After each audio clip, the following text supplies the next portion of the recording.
Today we will learn the chapter obligation and necessity. We use must and have to. Must and have to are used to talk about obligation, that is to say that something is the right thing to do or that it is necessary to do something. इसमें बेटे जैसे जो necessity है वो दिखाता है, जो काम है वो करना पड़ेगा ही पड़ेगा. For example you must study hard. इसमें बेटे हमने मस्ट का यूज किया है. जैसे यू मस्ट स्टडी हार्ड कि आपको कठिन मेहनत है वो करनी ही पड़ेगी. सेकेंड बेटे I have to take an exam. अब इसमें बेटे हमने हैव टू का यूज किया है कि भाई आपको जो एग्जाम है वो देना ही पड़ेगा. वैसे तो हम एक दूसरे की जगह इसको यूज कर सकते हैं. बेटे मस्ट. अब हम मस्ट का यूज है वो सेल्फ ओपिनियन और ओपिनियन के लिए करते हैं बेटे. लेकिन हैव टू है वो फोर्स बाय लॉ और someone else say that something is necessary और इम्पोर्टेंट. अब वो सेल्फ ओपिनियन के लिए भाई तुम्हें ये काम करना पड़ेगा, लेकिन हैव टू है उसका भाई कोई दूसरा हमें ये बताए या फिर लो हो कि भाई ये काम है वो तुम्हारे लिए जरूरी है, इम्पोर्टेंट है. Say for example you must fill in form. I am telling you. इसके अंदर बेटे कि भाई मेरे को फॉर्म है वो भरना पड़ेगा, तो खुद का ओपिनियन है उसका, लेकिन you have to fill the form. वैसे तो हम मस्ट और हैव टू इसको आपस में अगर सेंटेंस में एक दूसरे की जगह इसको फिल कर दे तो भी ये गलत नहीं होगा. लेकिन ये जो सेकंड सेंटेंस है you have to fill the form, इसके अंदर बेटे ये रूल है. फर्स्ट वाले में उसका ओपिनियन है कि भाई मेरे को ये फॉर्म है वो भरना पड़ेगा, लेकिन सेकंड में वो रूल है कि भाई तुम्हें ये फॉर्म है वो भरना. दूसरा है वो कोई बता रहा है. बेटे हैड टू. अब बेटे पास्ट में जैसे हमें कोई काम करना पड़ता था, उसके लिए हम बेटे हैड टू का यूज करते हैं. से for example I had to get up at 6 yesterday.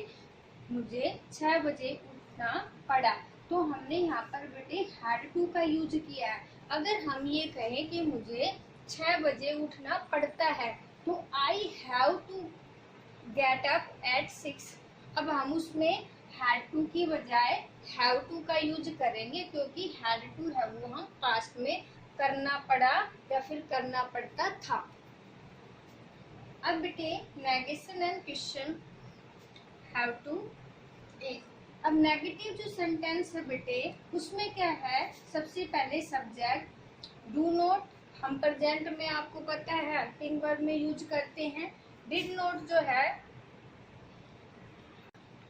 Next बेटे हमारा नेगेटिव और जो क्वेश्चन है उसमें हम हैव टू का यूज है वो कैसे करते हैं. अब ये देखो सबसे पहले तो हमारा सब्जेक्ट है, हम डू नॉट, डज नॉट और डिड नॉट का यूज करते हैं प्लस हैव टू वर्ब और ऑब्जेक्ट. अब बेटे अब जैसे नेगेटिव सेंटेंस है तो उसमें डू, डज और डिड के साथ हम ये नोट ऐड करेंगे. हैव टू के साथ यहाँ पर हम नोट ऐड नहीं करेंगे. जैसे for example they do not have to go. अब बेटे they do not have to go, उन्हें जाना नहीं पड़ता है. अब हमने यहाँ पर डू नॉट नेगेटिव सेंटेंस में लगाया है, लेकिन अगर सब्जेक्ट हमारा सिंगुलर हो तो हम यहाँ पर डज नॉट का भी यूज कर सकते हैं. सेकंड है बेटे they did not have to go. अब ये है पास्ट टेंस के अंदर उनको जाना पड़ा था. अब हमने यहाँ पर did not plus have to का यूज किया है. अगर आप हैव के साथ नॉट यूज करेंगे तो गलत हो जाएगा. ये हमें प्रेजेंट और पास्ट की जो हेल्पिंग वर्ब है इनके साथ ही नोट ऐड करना है. नेक्स्ट बेटे आते हैं हम क्वेश्चन पे. Do, does, did, subject, have to, verb और ऑब्जेक्ट. अब बेटे ये जो हैव टू हम यूज कर रहे हैं इसकी जगह पर हम हैज टू और हैड टू भी कर सकते हैं, क्योंकि इसका मतलब करना पड़ता है, करना पड़ा था. ये वाले पास्ट में और प्रेजेंट में हम यूज करते हैं. से फॉर एग्जाम्पल बेटे do they have to go. अब बेटे यहाँ पर क्या है क्वेश्चन बना रहे हैं हम, इसलिए हमने ये जो हेल्पिंग वर्ब है सब्जेक्ट से पहले लिखी है। हैव टू हैज टू का मतलब बेटे पढ़ता है, कोई किसी को कोई काम करना पड़ता है, करना पड़ता था। We may use need not in place of don't have to। अब बेटे don't have to है उसकी जगह पर हम need not का भी यूज कर सकते हैं। जैसे you did not buy it, हमें इसको खरीदने की जरूरत नहीं है, need not।